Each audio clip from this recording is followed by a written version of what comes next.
The culprit behind all of this damage is this huge tree. The city asks you to avoid underpasses just like this or other low-lying areas. We're at Comer Cox Park in Springfield. This slide, it is extremely hot. Let's take a walk and look at this tree that is in this truck.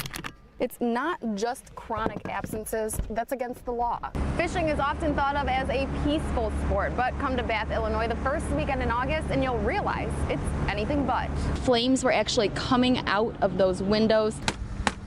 It's frozen solid. News of President Trump's visit to U.S. Steel, which you can see right next to me, broke earlier this morning. Former President Barack Obama received an award for his ethical agenda here at the University of Illinois today. In about 2 hours, Vice President Mike Pence will be touching down here. Ivanka Trump toured Lewis and Clark Community College today. A few weeks ago, this race was expected to be much wider spread. There is a lockdown now in place. We are being told to shelter in place.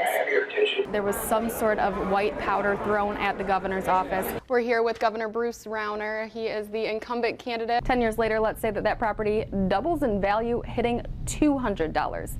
That extra $100. Overtime gold mine, millions of dollars paid by the city of Springfield to its employees. Some are even making double their base salary. Newshow 20's Rachel Droze shows us in tonight's special report.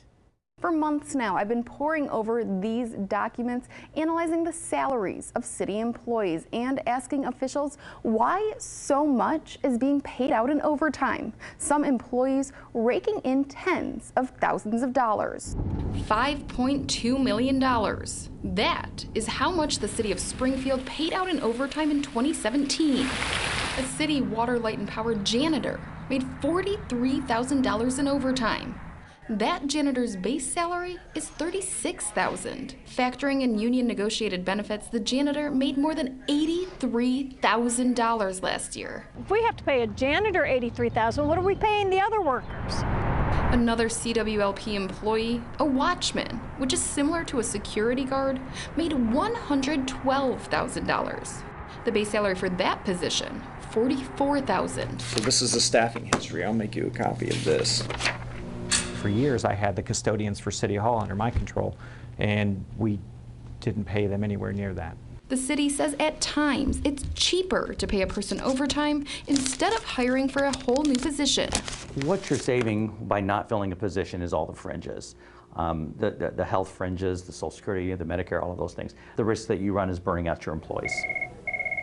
City of Springfield, how may I direct your call? Mayor Jim Langfelder says he's taking a close look at overtime pay in city departments. If you're paying too much overtime, it's time to hire somebody. Currently, the city of Springfield employs more than 1,400 people. 10 years ago, it was closer to 1,800. We're saving millions of dollars a year from having fewer employees and trying to do more with less. Even with the cuts, officials say overtime pay is on par with what was paid out a decade ago. The dollars that we spent in 2008 for overtime were very comparable to what we're spending today.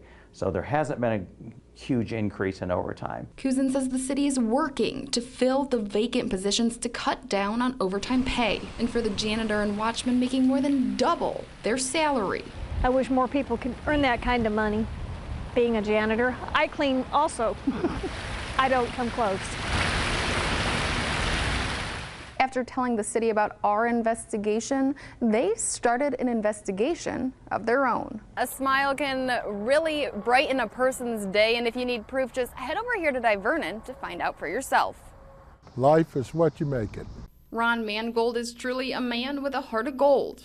Positive gets you places. A month ago, he decided to wake up early and wave at his son on his way to work. What I did was just sit out there and waved at him, gave him the I love you sign and that stuff. What he didn't know is that soon, he'd be greeting the whole town. While I was waiting on him, other people come by. I just wave at them, smile at them. It just brings a smile to your face. Like, how can you not smile when he's sitting there with a little sign that says have a good day? Greetings that this Vietnam veteran never got himself when he arrived home from the war. While I was sitting there in the airport, there was probably 10 of us sitting at this round table. 2 women walked up and started pounding on us with their purse and yelling baby killer, and We know we didn't shoot any babies. Oh my goodness gracious. Gosh, that really makes me sad that he didn't get the welcome that he could have, deserved. So if you're ever driving through Divernon, Illinois in the early morning hours, When you throw a greeting out, it's hard to not get one back. and you're greeted with a smile and a wave, Have a great day. think about returning the gesture. Give him, the welcome that he didn't get by stopping and saying thank you to him for just being out there in the kindness of his heart and trying to do something nice for somebody. He certainly has done enough for our country, for sure. Yep, off I go. Ron says he doesn't know how long he plans to keep up his morning routine of waving at people and holding up this sign, but he says he does not have plans to stop anytime soon. Reporting live in Divernon, Rachel Droze, News Channel 20. Adam Lopez's family wants answers. They say they gave him more than $500,000 to invest in now. He won't tell them where that money is. I am 70 years old and have to take money from my son to make it. A place Bob and Beverly Lenhart never thought they'd be. They say their nephew Adam Lopez was in charge of their money. I trusted him implicitly with everything that we had. You may know Adam Lopez's name. He's a prominent businessman, vice president of District 186's school board. He's also a financial agent.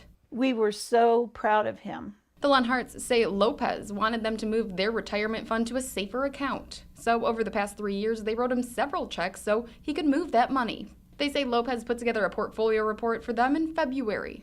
He had give us a paper and showed us a document that we had $1.4 million with the interest and everything that money had earned.